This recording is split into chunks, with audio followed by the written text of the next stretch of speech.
आइए हम जानते हैं दिल्ली सल्तनत के प्रश्नों के बारे में। तो प्रश्न ये है कि दिल्ली सल्तनत में शासन करने वाले वंशों का सही क्रम कौन सा है। ठीक है, जैसा कि हम जानते हैं कि दिल्ली सल्तनत में सबसे पहला वंश गुलाम वंश, दूसरा वंश खिलजी वंश, तीसरा वंश तुगलक वंश, चौथा वंश सैयद वंश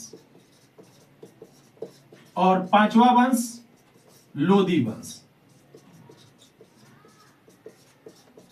तो दिल्ली सल्तनत में गुलाम वंश की स्थापना कुतुबुद्दीन ऐबक ने की थी। कुतुबुद्दीन ऐबक ने की थी, वो भी कब? 1206 ईस्वी में।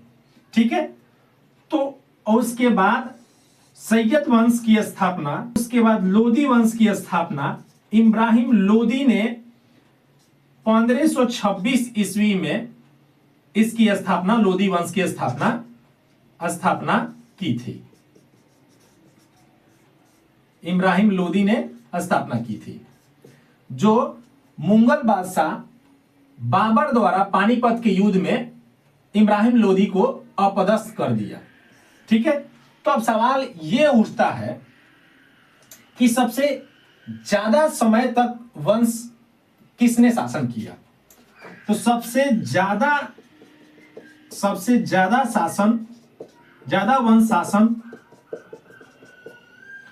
तुगलक वंश ने किया। कितने वर्ष? 94 वर्ष, 94 वर्ष। और सबसे कम वर्ष शासन करने वाले दिल्ली सल्तनत में कौन है?